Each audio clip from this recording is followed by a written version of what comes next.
Poetry is not what we do. Poetry is who we are. We live poetry. We eat poetry. We make love. This love is 3D. We're at the confluence of technology. Our souls meet like two streams, sharing each other's dreams. For no one, so why should we wait for time? Life's a continuous race. You can't slow down, man, even when you see the finish line. Where were you when I sat in the labyrinths of the dark night, cooking words like a chef making food? To change the words, to eat and dress in a style that define you without thinking what the round table people would think my about you. Don't go astray like bodyguard son. They squander all my thoughts inside this brain bank. It don't lose guard. Why do the old folks think they know everything? You fail to understand you're not living the times I'm living in. You can see from the start, with 30 years apart, I have new blood while you're still sustained by an old heart. Without which you would have never existed.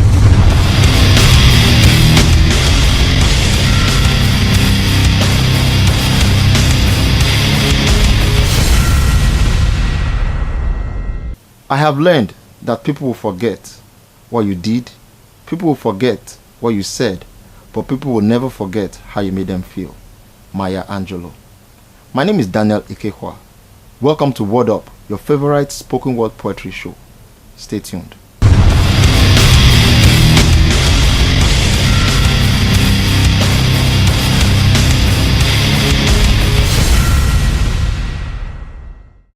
Welcome back, folks.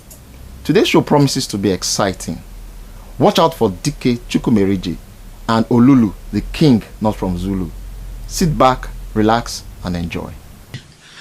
My mother would tell me stories how my dad came after her, pampered her like a princess, and treated her like a queen, from a relationship till marriage. Now, 30 years later, he's still doing the same thing, sometimes with a little twist.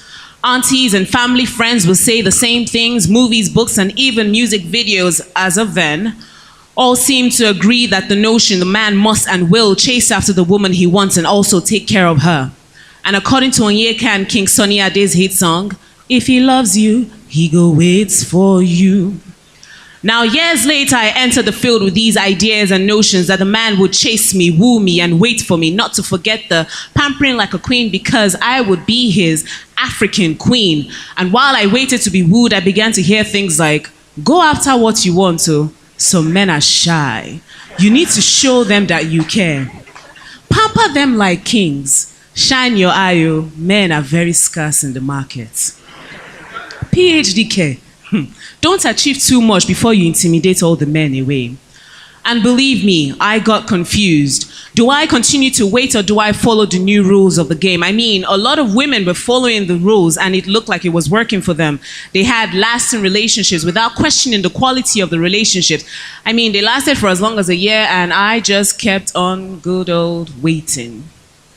Then I told myself, looks like the rules from this previous generation is not working for me, and I decided to try the new rules of the chase. It was pretty straightforward. Mathematically, it was 1M, M being the man, 0S, S being the standards, equals XR. R being the relationship, and X being the value of the relationship, ranging from 0 to 1. At this point, I listened to extra rules. At this point, I listened to extra rules like, don't talk about your plans and dreams. You could scare him away. Like everything he likes, including football and video games. If you want him to stay, you know what to do. Try not to get upset with him when he does something wrong in your first 3 months. Be subtle. You only show your true colors after marriage.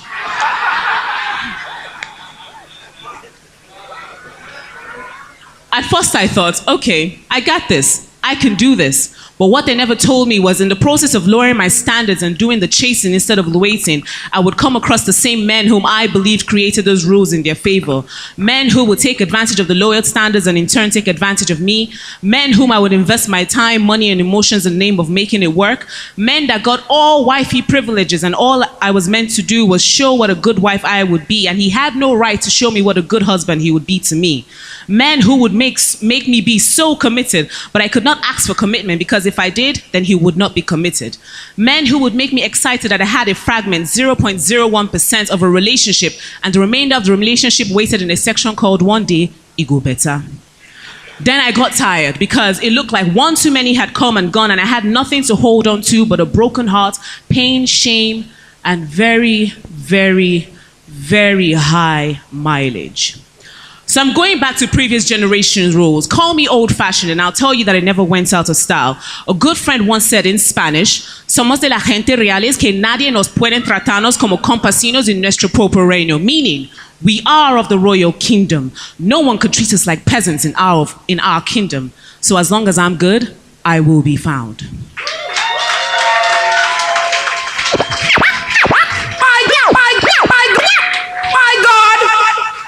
My God! Jokes.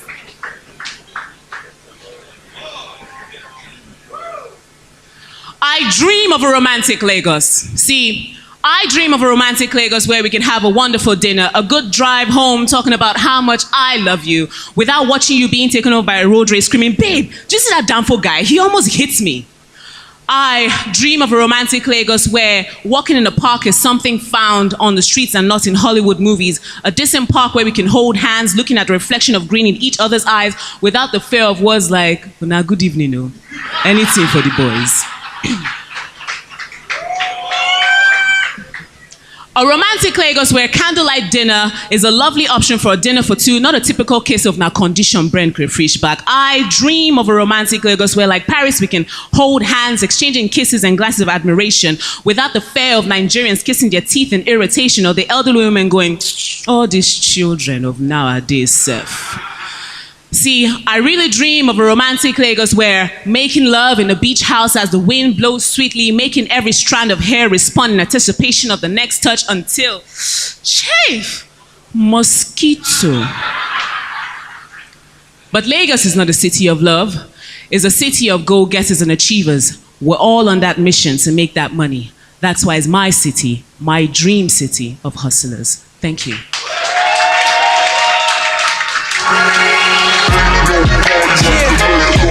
Cause when Lagos party, we don't. That's right. That's right. KW, cause we don't give. Thank you very much, Sheila, for those performances. Are you all excited? Let's continue to turn this up. Next up, we have the second runner-up in the National Poetry Slam Competition 2012 Abuja. Second prize poetry winner of Ken Sarawiwa Contest USA. The winner of ANA Lagos, that's the Association of Nigerian Authors. The the Association of Nigerian Authors Poetry Performance Festival Prize in 2006. And the author of the poetry collection Scar in the Heart of Pain. Ladies and gentlemen, give it up for Uche Wadinachi. Stop the music! Stop the music! What music are you playing to an excited cripple? Why do you spice chicken for your toothless grandfather? You console an impotent king with beautiful naked virgins on a Valentine's Day? Stop it!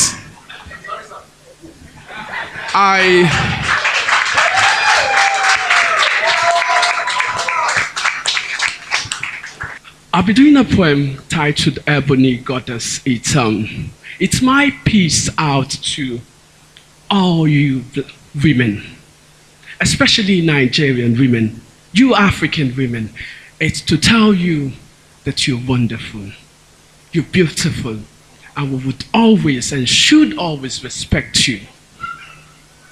I actually want to dedicate this poem.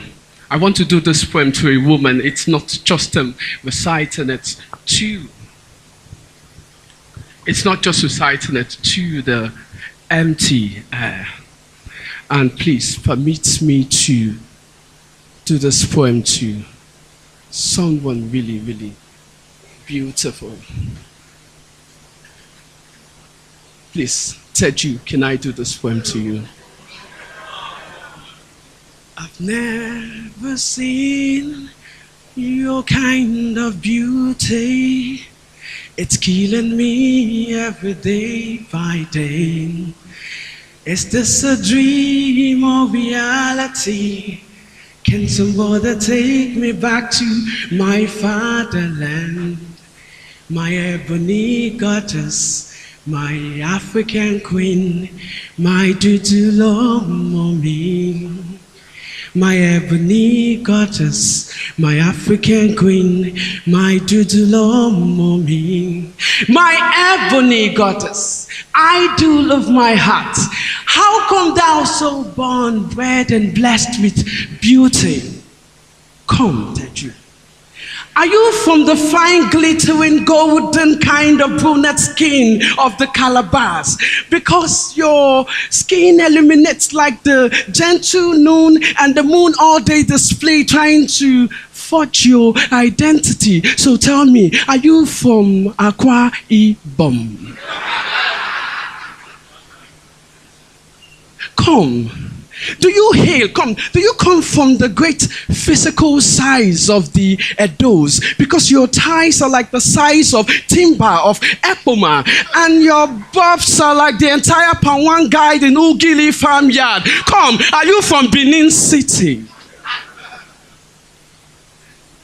You seem to have the extraordinary, uncompromising, uncomparable, uncontestable beauty of the Igbos. I heard you waited for just one man for more than 27 years, fasted for just one man for more than 28 years. Come, tell me, are you from Enugu? Nebiko Gwanum, Biko no. Tell me. You have this constant courtesy and humility that resembles that of the Yorubas. And no wonder when you climb with your behind and grind my thighs all through the night and still wake up in the morning and come down on your knees and ask me, Olowo Rimi, Shekimo Shelo.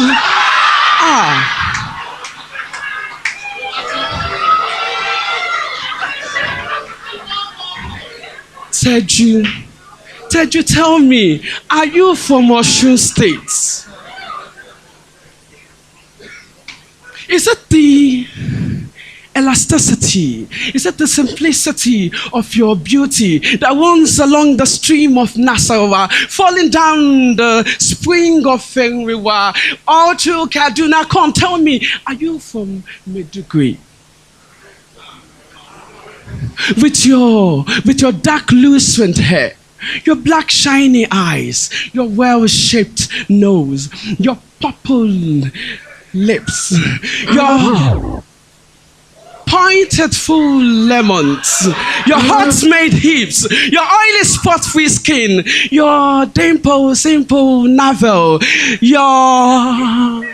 even Satan would fall for you and quench his hell just to date you.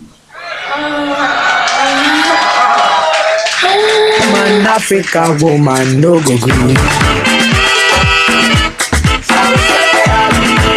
If you call a woman Africa woman, no go green. Ladies and gentlemen, give it up for someone who has many credits to her name. She's a multifaceted entrepreneur. She's a writer, editor, magazine publisher. She has a blog at lola.blogspot.com. You should check it out. It's quite interesting. She edits books. She writes. She's the publisher of the author of Antonyms of a Mirage and the now popular trending short stories collection in Nigeria. She knows everything you need to know about natural hair and managing it. Ladies and gentlemen, give it up for Atilola.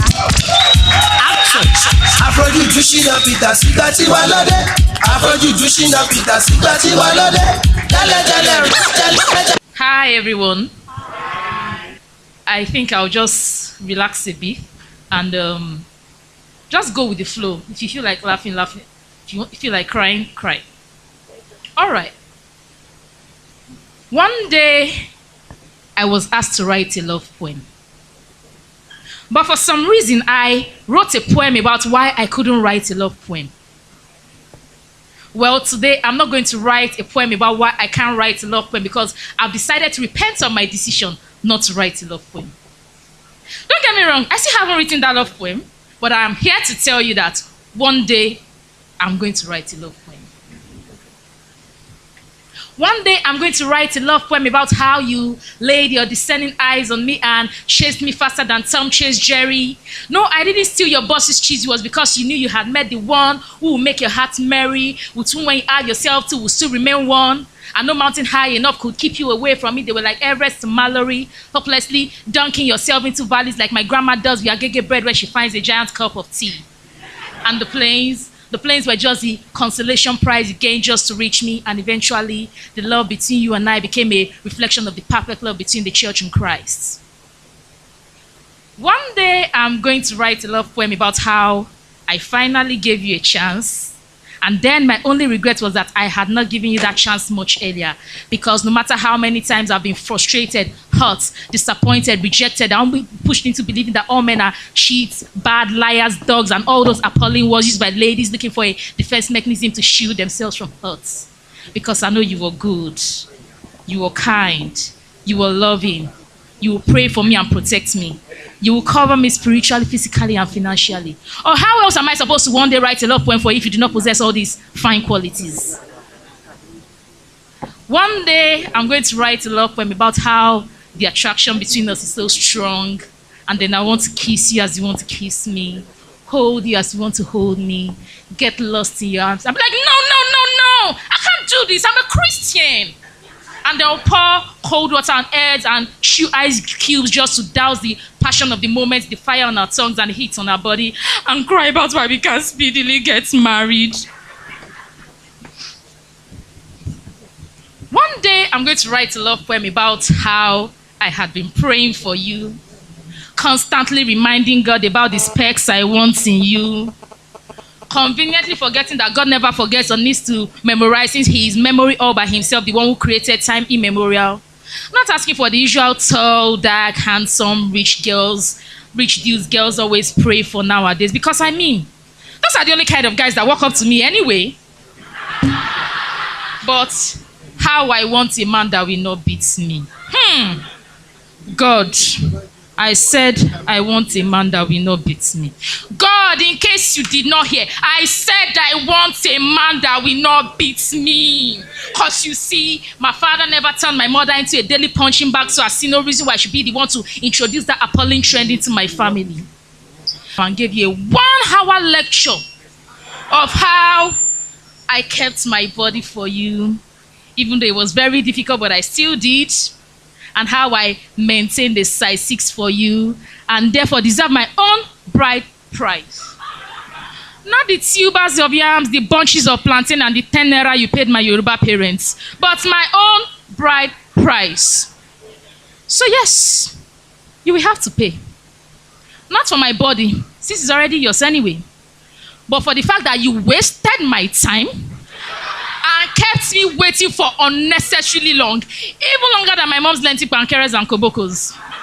But yes, maybe not unnecessarily, since the waiting made me stronger, wiser, better, more prepared, and a seasoned spoken word artist who is now standing here presenting a poem about how one day I'll write a love poem for you. But anyway, you will still pay, and it will be per second billing for every year you made me wait. So yes, do the math, because there's no escaping it. Well, since you'll be a billionaire, it won't be a big deal. Wait. I did not add billionaire to the specs when I was praying for a man that will not beat me. Oh, man. See, waste of prayer points. One day, I'm going to write a love poem about how at this very moment I stood here and said, one day I'm going to write a love poem, and that poem beckoned on you as you couldn't resist the drag, the pull tugging at your heart, threatening to tear you apart, and then you couldn't resist the force. It was like when the North Pole traveled to meet South, because you knew without a doubt it was you I was talking to, and you couldn't stay away again, even though you had been fighting, resisting the pressure of the familiar forces that had been pulling you away from me, because at this very moment, listening to me, you knew you just had to have me, because living your life without me will make your life as purposeless as bland as an oatmeal. If you are wise, you will know it's you I'm talking to. One day, I'm going to write a love poem about you, for you, to you, but sadly, that day is not today. Thank you.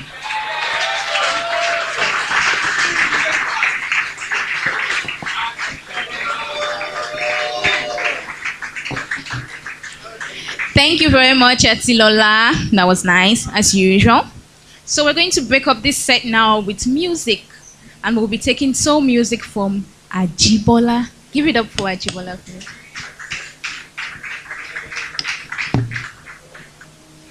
Good evening, everyone. My name is Ajibola. I'm here to perform a love song. I'm not doing oral today. Okay. The title of the song is Ifere. It's a song about a guy who falls in love with a lady across borders, a lady probably from another religion or from another ethnic tribe, and the family was against the relationship, and the father was adamant and was going to chase the guy out, to get the lady out of the town. So I hope you enjoy it.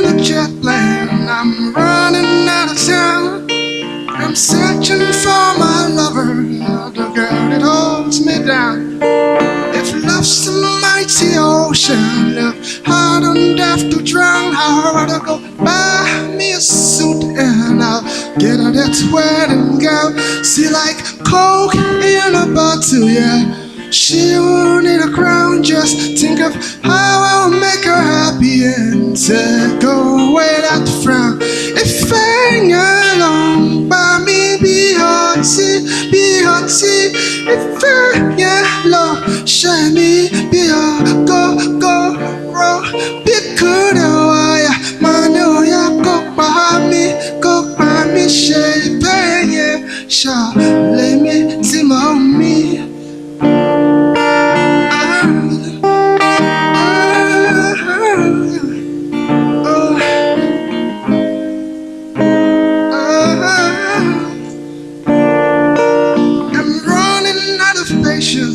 I'm running out of time, so I'll tell it to the judge that look, is this love a crime? It's like walking in a tunnel and then you see a light. Just the first thing in the morning, yeah, the last I think at night. Did I swallow magic potion, or I'm just out my mind? Cause if heaven blow the trumpet, I swear I'll jump the line. If I alone by me, be hearty. If I alone, shine me, be go, roll. Be good, I man, oh, yeah, go by me, shave, yeah, sha. Let me see me.